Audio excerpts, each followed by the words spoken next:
Y vamos a conversar en nuestra entrevista principal con la alcaldesa de Peñalolén, Carolina Leitao, además presidenta de la Asociación Chilena de Municipalidades de Chile. Muchas gracias por estar con nosotros, alcaldesa. Hola Fernando, ¿cómo estás? Buenas noches. Buenas noches. A ver, quiero antes que nada hacer una proposición. Está esta nota de los funerales narco. ¿Por qué no la vemos juntos y conversamos con eso? Porque eso es una cosa eminentemente territorial y me encantaría tu opinión al respecto de eso. ¿Por qué no va la nota de los narcofunerales?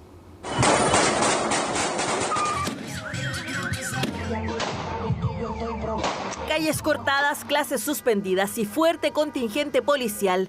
Todo eso ocurre cuando se han desarrollado los denominados narcofunerales, una práctica que cada vez se hace más frecuente, por lo que se decidió tomar cartas en el asunto. No es aceptable que una ceremonia fúnebre se traduzca en balazos, en fuegos artificiales. No es aceptable que un funeral obligue a paralizar un barrio entero, obligue a suspender clases, a cerrar calles al tránsito de vehículos o de personas. Se ha ido naturalizando. Y como presidente de la República no estoy dispuesto a que esto se naturalice. Con estas palabras, el presidente de la República dio a conocer un proyecto de ley con el que esperan restringir el espacio y tiempo de los funerales de alto riesgo que generan inseguridad en la ciudadanía, principalmente por la ostentación exacerbada de armas de fuego. Las condiciones en que se desarrollan este tipo de funerales van a quedar severamente restringidas cuando las policías califiquen de riesgo su desarrollo. Eso va a significar que desde que la persona fallece o desde que el servicio médico legal termina la tramitación cuando hay pericias que hacer, solo va a haber 24 horas hasta la sepultura.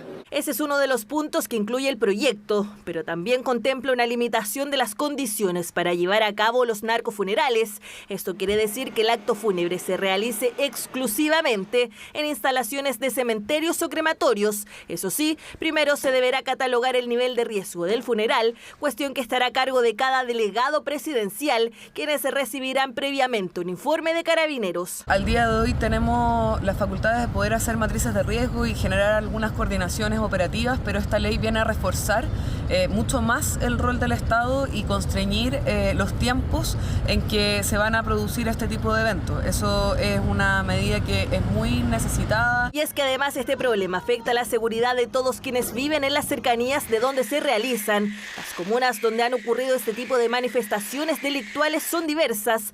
Desde mayo de 2019 a la fecha se han registrado 1.736 narcofunerales, de ahí la importancia de esta normativa. Esto permite enfrentar dos fenómenos que son fundamentales para nosotros. El primero, enfrentar la impunidad. Cuando ocurren situaciones como esta en nuestros barrios, la percepción de nuestros vecinos es que hay impunidad. Y es importante, en segundo lugar, no normalizar estas situaciones. Se requiere urgencia en esto de modo tal que tengamos una ley pronto. Y lo más relevante es la letra chica, el reglamento. Porque, por ejemplo, se ha señalado que dentro de 24 horas van a tener que ser sepultadas las personas. Pero también es relevante cómo se van a producir los desplazamientos hacia el funeral y cuánta gente puede acompañar a esta persona. Es una cuestión que diariamente tenemos que convivir los municipios de Chile, sobre todo en sectores vulnerables. Creemos que es importante que se pueda revisar, que se pueda discutir, sobre todo pensando en el bienestar de nuestros vecinos. Nuestros vecinos hoy día tienen miedo. Y precisamente quienes se mostraron más a favor de la medida presentada son los propios vecinos, sobre todo quienes recurrentemente deben vivir con situaciones de inseguridad. Yo la encuentro muy bien porque ya están pasándose ya de todo porque están haciendo. Imagínense cuando son los funerales de unos de estos, entonces de repente a uno le puede llegar una bala loca como ha pasado. Bien que haya seguridad porque toda la gente anda asustada en las cuadras donde se hacen los velorios. ¿Usted ha presenciado cuando se hace? Yo vi en la historia todos los días se ven petardos, cohetes, todo. Pareciera que son buenas y pareciera que son bastante, pero siempre son insuficientes, porque ellos siempre se las van a arreglar como para pasar por alto todas las normas. Un proyecto que nació de 4 propuestas parlamentarias, 3 de la Cámara y 1 del Senado, por lo que debiera tener una rápida tramitación, ya que la voluntad, al menos por ahora, existe. Vamos a recibir la ley, la vamos a mejorar y la vamos a tramitar, pero lo que necesitamos es una decisión del Poder Ejecutivo, del Ministerio del Interior, para decir que en Chile no se pueden hacer caravanas con armas, disparando, tomándose el tránsito en las poblaciones. No queremos que nunca más sean los narcotraficantes los que impidan que los niños vayan a clases, que alteren la vida de los vecinos, y nos parece que esta es una iniciativa y un compromiso claro, una señal potente de desafiar al narcotráfico, un gobierno comprometido con la seguridad. Nosotros esperamos que este proyecto se trabaje con celeridad, se hagan las mejoras que hay que hacerle. Normativa contra el narcotráfico y crimen organizado que se sumaría a otras que ya rigen en el país, como por ejemplo la demolición de los denominados narcomausoleos. A ver, partamos por acá. Alcaldesa, ¿qué significa un narcofuneral para el territorio por donde transcurre y pasa justamente ese grupo de gente? Yo creo que lo principal que ocurre en esos barrios es generar mucho temor, mucho miedo. Y por supuesto, yo lo dije ahí en la nota, que es el tema de la impunidad. O sea, es como, además es una situación muy compleja porque pasa el narcofuneral, personas que van en las ventanas, tipos con armas y todo, y después viene Carabineros detrás. Entonces casi la gente dice, ¿por qué los Carabineros cuidan a esta gente? Lo que no entienden es que van justamente para cuidar a los otros, pero no se entiende de esa manera. Entonces se ocupa una cantidad de carabineros además impresionante que acompañan. Y pocas veces Carabineros ha tenido la oportunidad de intervenir en esto y hacer controles de identidad o detener a la persona que está con el arma, porque a veces se puede producir una balacera en la calle, etcétera. Entonces se produce mucho miedo, pero la gente como mira esto como estupefacta, digamos, y dice, bueno, ¿qué es esto? Y yo creo que ahí, ya cuando se han llegado a suspender clases en los colegios, los niños se tienen que esconder, tirar al suelo y otras situaciones, yo creo que es como, basta ya. Y yo creo que al menos en eso el gobierno ha dado en el clavo, es decir, bueno, nos queremos hacer cargo, además son iniciativas parlamentarias,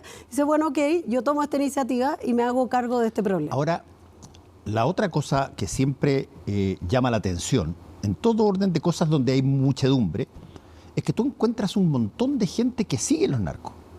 Que probablemente alguien podrá argumentar, bueno, son parientes o son amigos, sí, pero son de repente muy grandes y por lo tanto es obvio de que hay un cortejo, llamémoslo así, un grupo de personas que es muy grande y que eventualmente intervenir va a significar una tarea bastante fuerte. Bueno, por eso lo que busca este proyecto es reducir el tiempo, es decir, del médico legal, que es lo que suele ocurrir la mayoría de las veces, porque son muertes violentas, del médico legal directo al cementerio, para que no haya esto de los velatorios. Reduce a 24 horas entre que sale, digamos, entre la muerte de la persona y que sale y que se produzca dentro de las 24 horas en la sepultura, para justamente evitar los velorios, porque antes lo que ocurría, esto ha ido cambiando en el tiempo porque se fue acelerando en el médico legal, se ponía, cuando se definía que era un funeral de alto riesgo, se le ponía prioridad, digamos, a todo el proceso, pero así todo pasaban 3 días en que podía estar una persona en el médico legal y en la casa se estaba haciendo el velorio, mientras tanto, con o sin la persona ahí. Entonces hoy día lo que se busca es reducir ese tiempo con este proyecto. Ahora, ¿dónde está la clave? Es que ¿quién va a calificar que se trata de un funeral de alto riesgo? Probablemente en un inicio nos equivoquemos, también a veces uno puede no saberlo incluso. O sea, te vas a dar cuenta cuando está ocurriendo la situación. ¿Cuándo tú puedes entender que puede ser un funeral de alto riesgo? Primero, cuando fue producto de una muerte violenta, un ajuste de cuentas, etcétera. Pero, por ejemplo, nosotros tenemos muchos casos de gente que muere en la cárcel después de tiempo, o narcotraficantes que han muerto en accidentes de tránsito. Y entonces, bueno, ahí Carabineros tiene la información, sabe quiénes son y más bien de alguna manera se puede suponer, pero probablemente ahí va a haber un ajuste en poder identificar y hacerlo rápidamente, porque tiene que ver 24 horas. O sea, eso, el reglamento es bien importante cómo se establezca ahora, esta definición. Alcaldesa, ¿hay suficiente resguardo policial como para de alguna manera controlar un narcofuneral así que de repente, bueno, lleve todas las cosas que tú dijiste que tienen, digamos? Es que Hoy día lo que está ocurriendo es que ese mismo personal que ya es escaso, o sea, tú dices, ¿hay? No hay. Hay que sacarlo de un lado, lo sacan de otra comisaría, vienen de acá, viene Fuerzas Especiales, etcétera, COP, que se llama hoy día, etcétera. Y lo que está buscando acá es que esa participación de las policías sea reducida también, porque hoy día tiene que estar 3 días resguardando un funeral. Bueno, la idea es que esto no dure menos de unas horas, que sea desde que sale hasta que llega al cementerio. Y eso va a reducir la cantidad de policías que están todo un día, toda una noche, toda una tarde, resguardando un funeral de esta naturaleza. Por eso que personal suficiente de carabineros, de personal policial, no hay. Y todas las comunas estamos demandando todos los días más personal. Y estas son cosas que quitan personal mucho tiempo y mucho rato, porque están resguardando al resto de la comunidad para que no saquen las armas, para que no tiren fuegos artificiales, y al final, además, igual se produce una percepción de impunidad, porque los carabineros lo que hacen es tomar como distancia y en el fondo más bien que no se acerquen a nadie, acotarlo. Pero en realidad también es algo que, como dijo el presidente en la nota, no podemos normalizar. Y creo que hay que tomar ahora, yo creo que no, probablemente en un inicio va a ser ensayo y error, porque van a haber cosas, pero yo prefiero eso y que alguien vaya y tome la decisión a que estemos en la impunidad absoluta y que todos nos quedemos mirando como diciendo, bueno, ahora es así. Esto no lo podemos normalizar de esa manera. Bueno, vamos a tener que esperar a ver cómo sucede esto. Déjame hacerte una pregunta sobre otra cosa. Dentro de lo que más se ha conversado en los últimos días en torno a alguna de las enmiendas de los consejos, aparece una que pega pero directo a las municipalidades, que es que, por ejemplo, no cobren contribuciones. ¿Cómo han tomado eso? Yo dije, esto es, si se comenzara a ejecutar, claramente es catastrófico para el mundo municipal, va en la línea de flotación, porque el Fondo Común Municipal, que es el que redistribuye los recursos en todas las municipalidades y donde hay municipalidades que dependen en más de un 90% de este fondo, ese fondo se compone en un 58% del impuesto territorial. Por lo tanto, si tú le quitas, aunque no sea el 100%, ya lleguemos al 45%, porque es la primera vivienda, igualmente estamos hablando de la mitad del fondo, estamos hablando, es 1 billón de pesos. Tú te dices, ¿qué es 1 billón de pesos? 1 billón de millones. 1 billón de millones que corresponde al presupuesto de un año del Ministerio de Desarrollo Social o del Ministerio de Justicia. De eso estamos hablando, que son los ministerios más caros, porque tienen obviamente mayor cantidad de prestaciones, etcétera. Entonces, ¿cómo reemplazas eso? ¿Con qué? Porque aquí se ha dicho, mira, que se quiere favorecer a la clase media. Primero, el proyecto no hace ninguna distinción entre las personas que tienen casa en San Damián, por decir, para no poner nombre, o en Locurro, o no sé dónde, pero en lugares, la primera vivienda a la persona que tiene su casa, no sé, Ñuñoa, si uno quiere hablar de clase media, o profesionales, jóvenes, etcétera. Entonces, si uno quiere hacer una medida focalizada en un segmento, lo que tiene que hacer es una medida y proponer una medida que justifique la focalización. Personas mayores, personas con discapacidad. Yo también he hablado, yo digo, mira, yo no me encierro a discutir exenciones o premios. Por ejemplo, yo he hablado cuando uno mejora, por ejemplo, cuando uno genera un premio por pago, mejora la recaudación. Entonces uno dice, oye, quizá hay que premiar a las personas que han pagado durante, no sé, porque han pagado sus contribuciones durante muchos años y uno dice, ¿sabe qué más lo vamos a premiar? Y va a dejar de pagar. Pero eso hay que medir cuánto cuesta, hay que suplir a quién estamos perjudicando y por otro lado, o sea, a qué fondo es el que se le va a quitar eso, a qué impuesto se le va a cargar. Y en el fondo discutamos eso y además en una ley de rentas municipales, no en la Constitución, porque además te deja en el fondo sin poder discutir probablemente o tener grandes mayorías para volver a discutir el tema de nuevo. Ahora, tú lo dijiste muy bien. Una de las cosas que no necesariamente todo el mundo sabe, para ponerlo en términos, si tú quieres, de institucionalidad, es que la diferencia, la gran diferencia entre un alcalde o alcaldesa y un diputado o un senador, es que el diputado y el senador no tiene plata y el alcalde y la alcaldesa sí tiene. Por lo tanto, el alcalde y la alcaldesa en sus programas de trabajo, etcétera, cuenta y piensa que va a tener la recaudación que tienen, porque recoge para la comuna eso. No pasa así en el caso de los senadores y diputados que tienen que pedirle al Ejecutivo que haga un determinado monto de plata para hacer determinadas cosas. Hoy día incluso la situación es bastante llamémoslo así, casi chistosa, porque si un parlamentario quiere hacer con la Constitución del 80, un parlamentario quiere hacer algo que implica gasto público, no puede, porque solamente lo puede hacer el Ejecutivo. Entonces, la trampa en que se ha hecho todo esto y el truco que se ha hecho es que básicamente se le manda al presidente o presidenta el proyecto, y si es que el presidente o presidenta le gusta o le parece acuerdo, lo puede manejar un poco y entra por la presidencia, que es el único que puede gastar gasto público. Ustedes no, ustedes pueden hacer cosas para la gente muy rápido y muy directa, y por lo tanto una sacada de fondo es algo que debe ser muy doloroso. Sí, además que como tú dices, efectivamente, estos recursos son recursos que se ocupan en gasto corriente. Exacto. Tampoco es para inversión, porque alguien podría decir, bueno, busquemos fondos de inversión. La verdad es que las inversiones se producen principalmente, y sobre todo las comunas que tienen menos ingresos, a través de los fondos de desarrollo regional, se les piden al gobierno regional, las PM1 postula proyectos de inversión.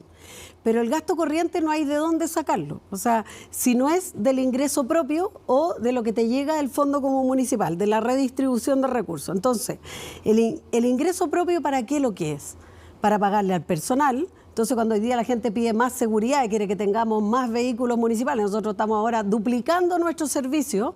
Eso significa un gasto importante en el presupuesto de este año, porque hay que pagar personal, turnos, vehículos que hay que arrendar, combustible, etcétera. O sea, eso tiene un gasto que no puedes postular en ninguna parte. No hay ningún fondo que te financie el gasto corriente para pagar la cuenta de la luz de la municipalidad, de las áreas verdes, del espacio público, para pagar la mantención de las áreas verdes, para pagar hoy día que están las calles llenas de hoyos.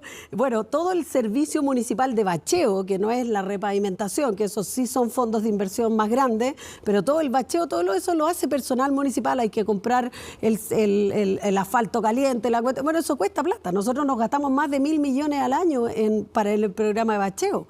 Entonces uno dice, ¿de dónde vas a sacar? ¿Qué es lo que vas a tener que hacer? ¿Qué es lo que haría un alcalde si deja de recibir esos fondos?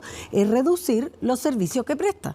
¿Y quiénes van a ser los perjudicados? La clase media. Porque quienes tienen por decirlo así, son autosuficientes en general para todo. La clase media, la que depende, anda en transporte público, y las calles, si son un desastre, el transporte público también sufre. La seguridad, el que tiene plata, paga seguridad privada. La clase media generalmente no puede hacerlo. Entonces, ¿qué es lo que va a hacer? El municipio el que le presta el servicio. Entonces, al final, es como un poquito como que nos quieren pasar gato por liebre, porque están diciendo que esto va a beneficiar a la clase media, pero en realidad es una falsedad absoluta. Carolina Leitao, déjame llevarte a otra situación. ¿Qué tanto sientes tú, o sienten ustedes en la Asociación Chilena de Municipalidades, que el caso convenios, por ejemplo, ha pegado en algo que para todas las figuras elegidas públicamente es pero es el corazón, pero sobre todo para los alcaldes, las autoridades que más cerca están de la persona que votó por ellos?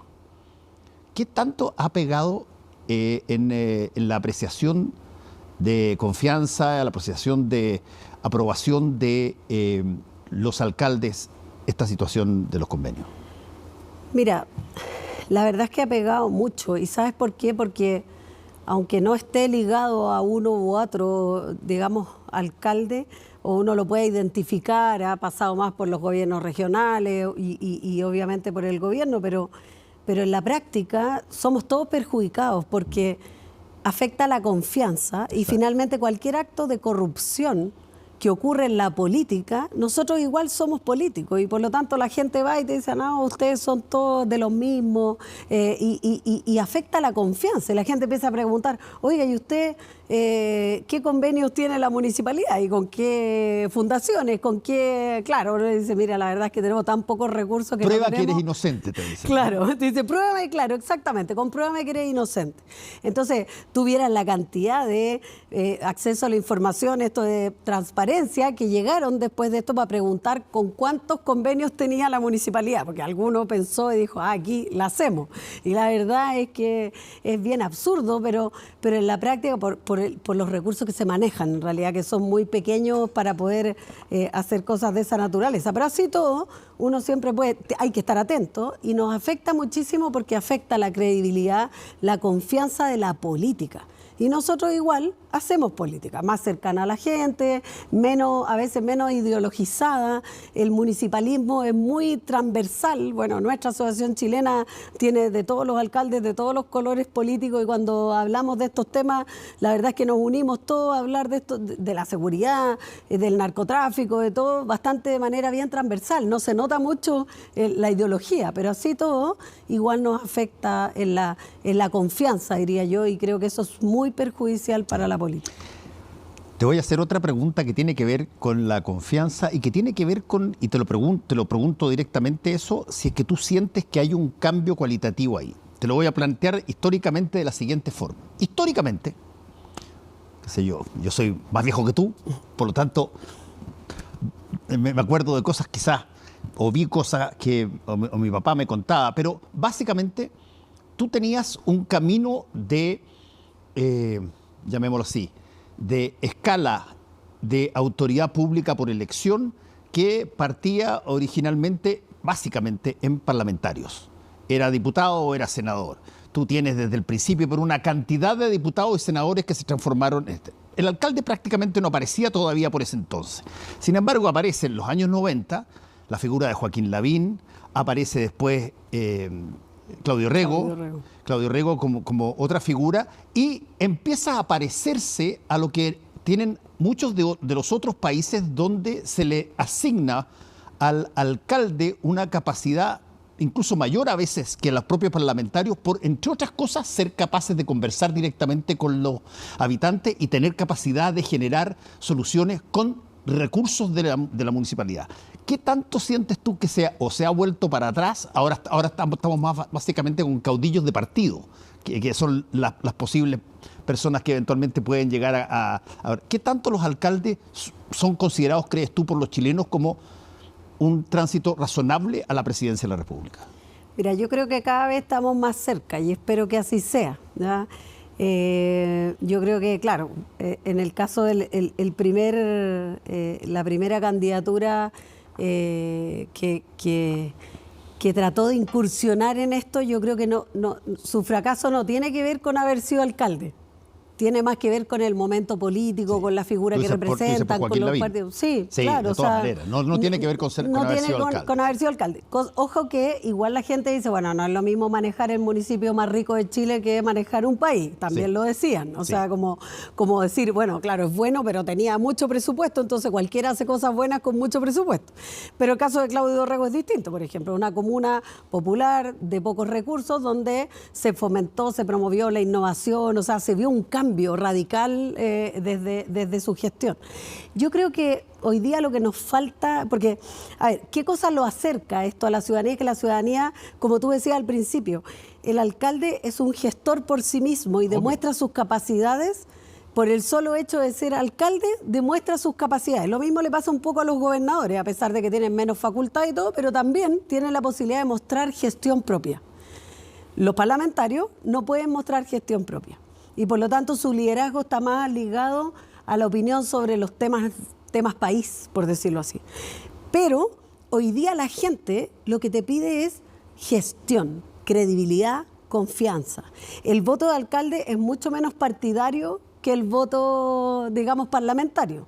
Eso te demuestra que la gente lo que está buscando es, oye, yo confío en ti. A mí me dicen muchas veces, yo no soy de tu partido, pero igual voto por ti porque veo lo que hace, porque bueno, la gente confía en la gestión.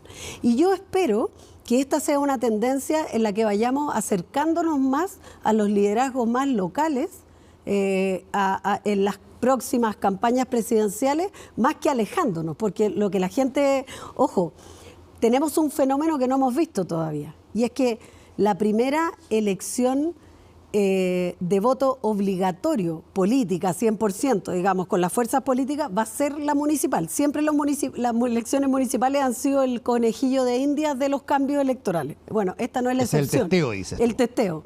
¿Por qué? Porque esta es la primera, porque el Consejo Constitucional no es tan, digamos, no refleja. Aquí se va a reflejar en los concejales, que son los que reflejan las fuerzas políticas tal cual, cuánto mide cada partido en la elección de concejales, y las coaliciones. Y es la primera elección de voto obligatorio.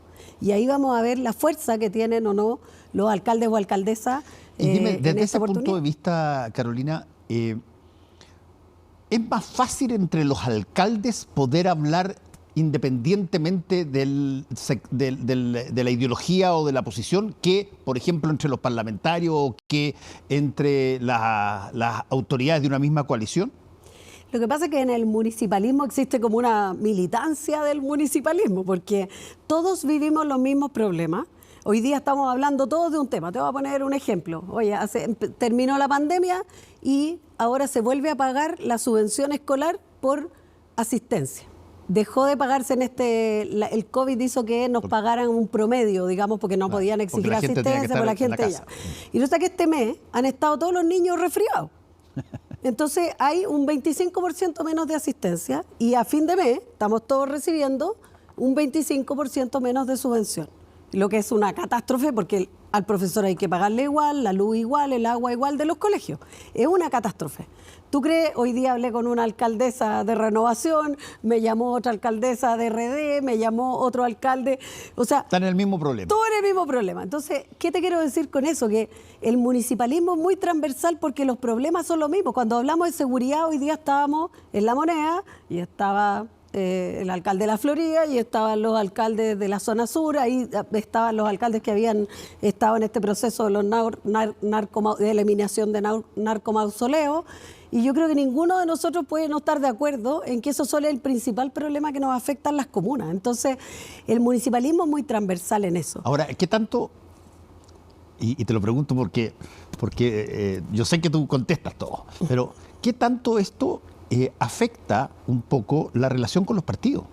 Porque de alguna manera el alcalde o la alcaldesa se debe no necesariamente a los militantes de su partido, se debe a la gente de su territorio y tiene una buena relación con ellos que eventualmente puede significar diferencias de apreciación del partido A o el partido B respecto a lo que debiera ser. Claro que la tensiona. Yo vivo llamando a parlamentarios de las bancadas amigas o de todo y diciéndole, oye, en este tema los alcaldes vamos a estar todos en la misma. O sea, olvídense que no vamos a ir, y a mí me toca ir mucho al Parlamento, a las comisiones, a hablar desde el municipalismo de los efectos que las normativas que quieren aprobar los parlamentarios tienen sobre el mundo municipal. De hecho, me ha costado mucho esto de que se aprueben leyes que generan gasto para los municipios sin financiamiento, y en esto todas las veces uno majaderamente está opinando en el Parlamento sobre esto. Entonces, ¿genera tensión? Genera tensión. Muchas veces tenemos que estar llamando y muchas veces los alcaldes dicen, oiga, después cuando usted sea candidato a diputado no me venga a pedir que trabaje por usted.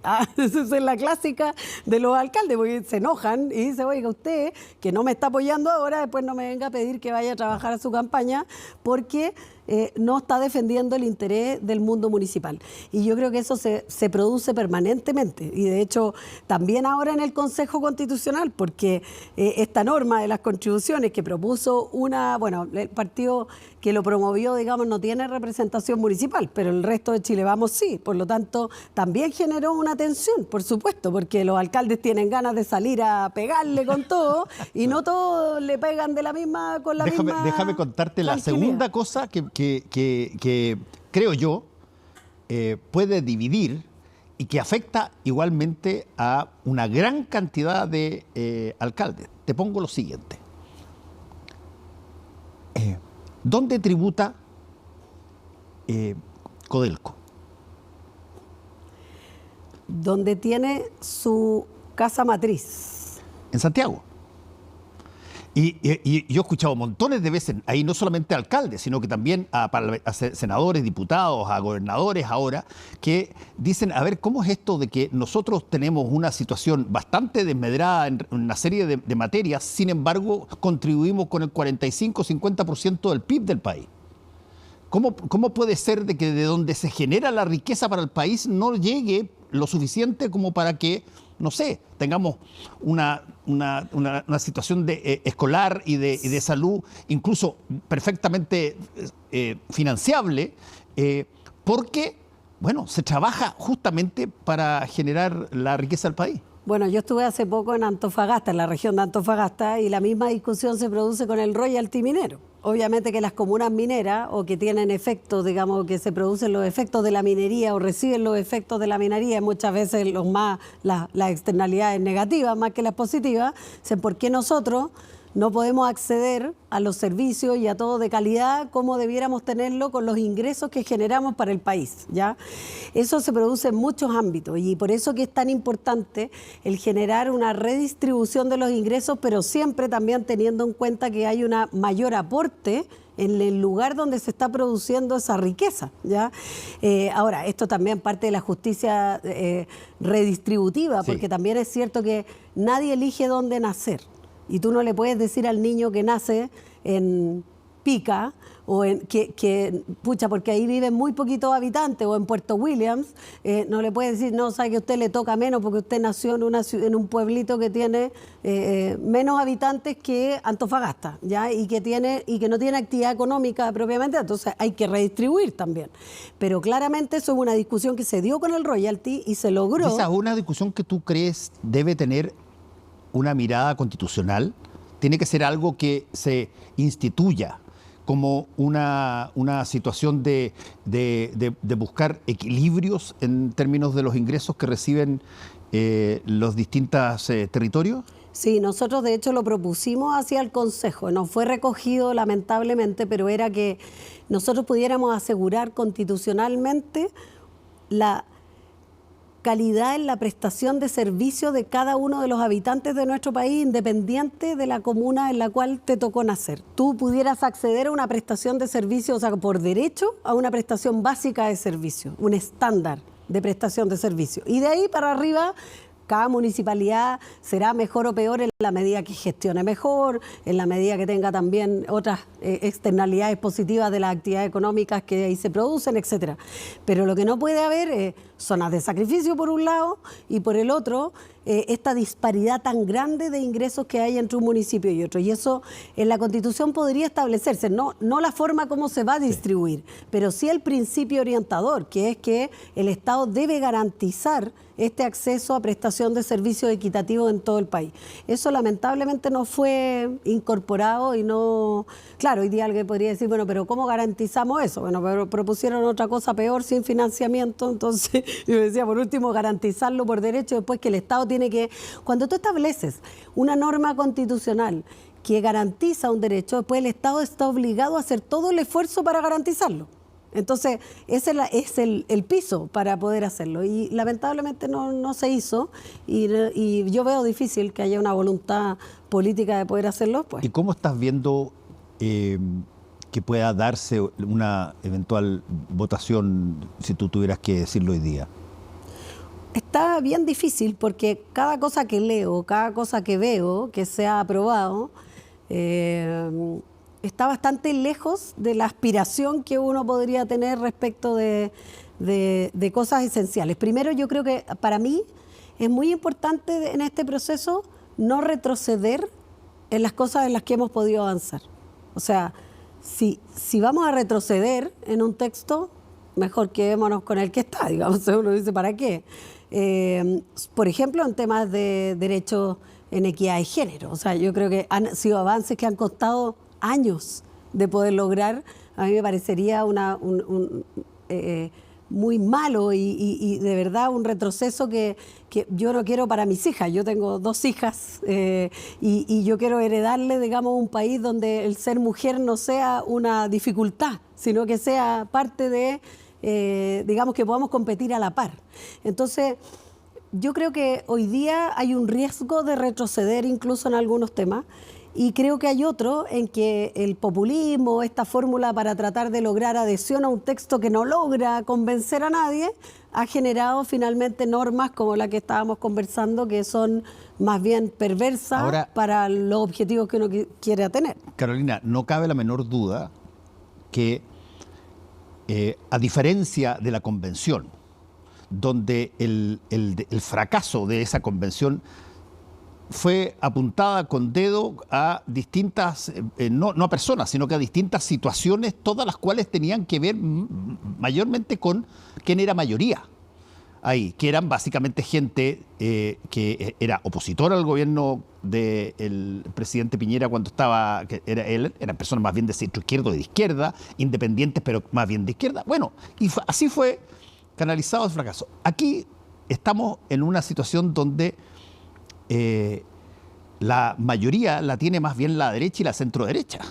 ¿Y cómo ves las posibilidades de que, si es que hay fracaso, el país vuelva a apuntar, pero en vez de estar apuntando a ustedes que no pueden gobernar y sacar una constitución, no pueden ser capaces de generar un mecanismo de gobernabilidad lo suficientemente bueno como para que se pongan todos de acuerdo en sacar algo para todo el país?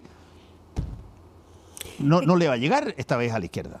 No, y es peor aún, porque eso te habla como de la política de trinchera, finalmente, que es como tratar de hacer las cosas. Yo creo que hay una tensión bien compleja, porque yo creo que la tarea la tiene Chile Vamos, porque son ellos los que son para dónde se inclina la balanza, sí. ¿Ya?